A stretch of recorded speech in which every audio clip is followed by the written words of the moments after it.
देखो बच्चों, आज हम लोग लीनियर इक्वेशन इन वेरिएबल चैप्टर 2 पढ़ेंगे मैथमेटिक्स का। सबसे पहले हम बात करेंगे कि लीनियर इक्वेशन है क्या, इसका इंट्रोडक्शन की बात करेंगे, तभी इसके बाद हम पढ़ पाएंगे कि नहीं आगे क्या होता है और कैसे इसको सॉल्व किया जाए। तो सबसे पहले जाने कि लीनियर इक्वेशन की हम बात करें कि तो ये लीनियर इक्वेशन एंड अलजेब्रिक, देखिए क्या लिखा है कि एक algebraic equation in which each term is either a constant or the product of constant and variables। या तो क्या होगा कि इस टर्म में या कांस्टेंट हो या इधर एक कांस्टेंट या वेरिएबल्स की बात करें या product of constant and variable के साथ हो, तब तो हम क्या कहेंगे उसको कि लीनियर इक्वेशन।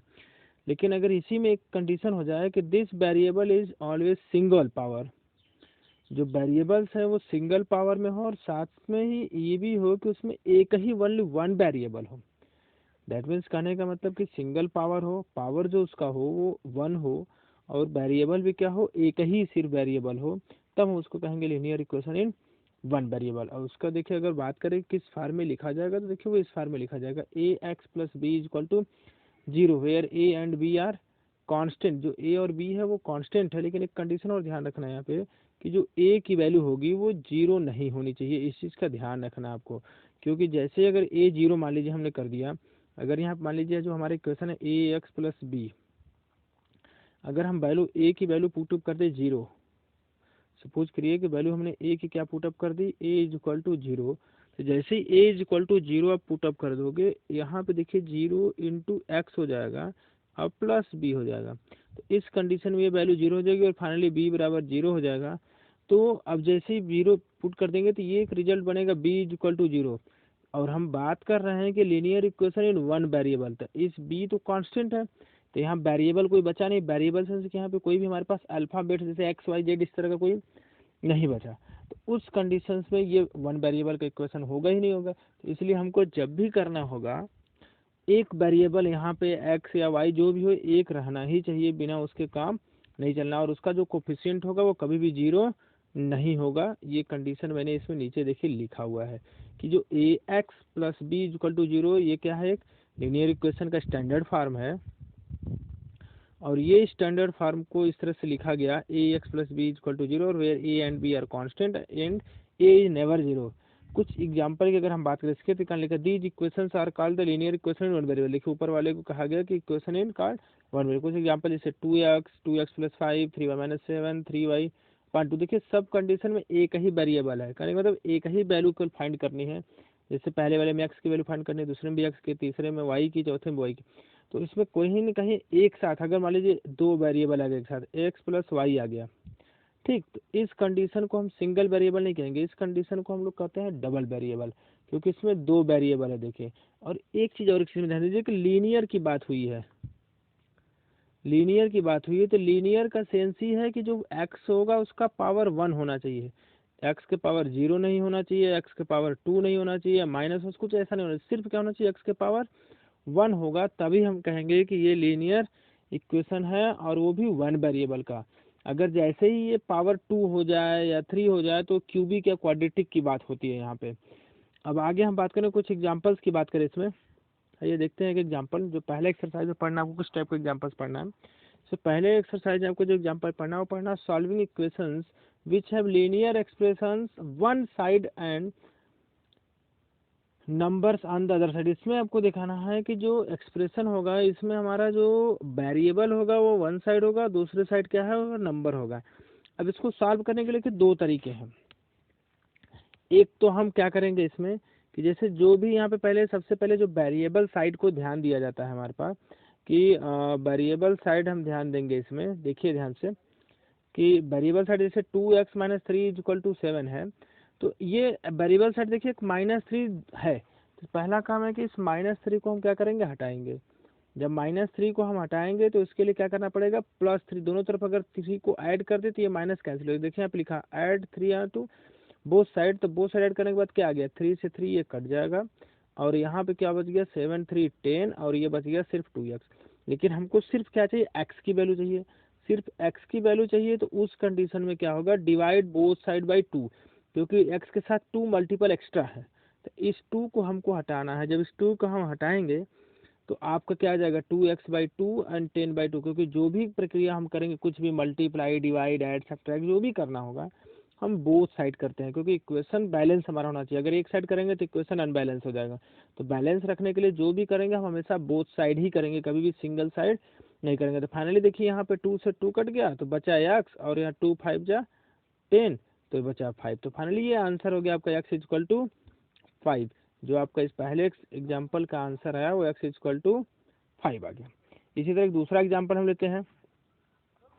आइए दूसरा एग्जाम्पल देखते हैं कि कैसे इसको सॉल्व किया गया। ज़्यादा क्लियर होगा, थोड़ी सी क्लियरिटी होगी आपकी। आइए देखिए दूसरे एग्जाम्पल में लिया x प्लस 3 प्लस 5/2 माइनस 3/2। अब देखिए यहाँ पे 5/2 है, तो अभी जैसे हमने ऐड और सब्ट्रैक्ट की बात की, तो यहाँ पे एडिशन ने यहाँ पर ट्रांसपोजिंग का हम फार्मूला अप्लाई करते हैं। यहाँ पे हमने ऐड और सब्ट्रैक्ट किया बोथ साइड, लेकिन अब ऐड और सब्ट्रैक्ट नहीं करेंगे, यहाँ पे हम ट्रांसपोजिंग के फार्मूले को अप्लाई करेंगे।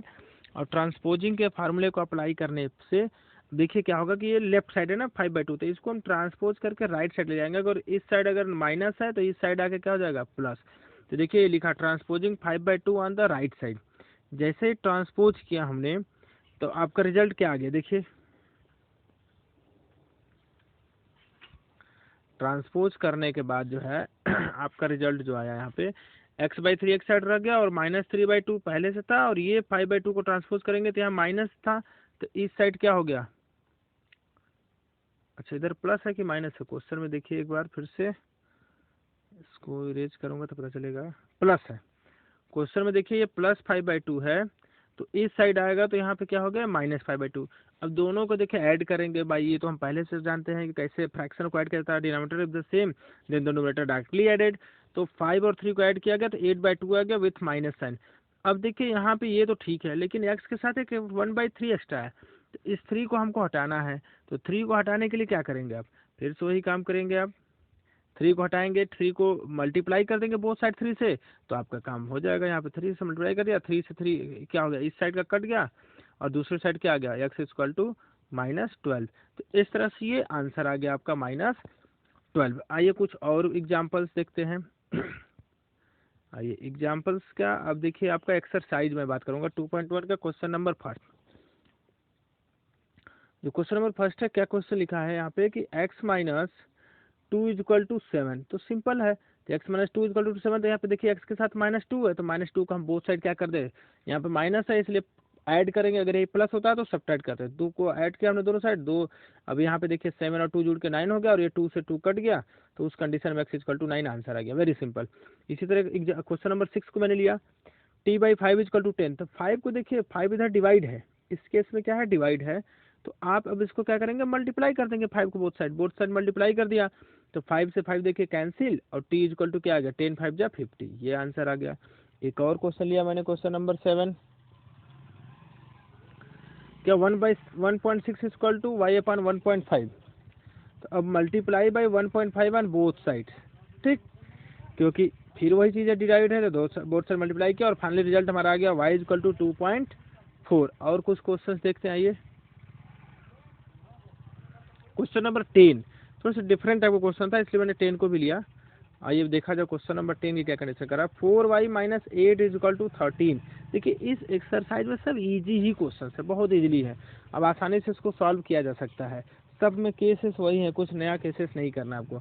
तो पहले 8 है, तो देखिए -8 है, तो अब इसको हम ट्रांसपोज करते दूसरी साइड, तो transposing 8 on RHS right side में इसको ट्रांसपोज किया गया, तो आपका बच्चा 14y इक्वल टू 13 + 8 हो गया। क्यों प्लस हुआ, क्योंकि यहाँ पे -8 था और इस साइड क्या हो गया +8 हो गया।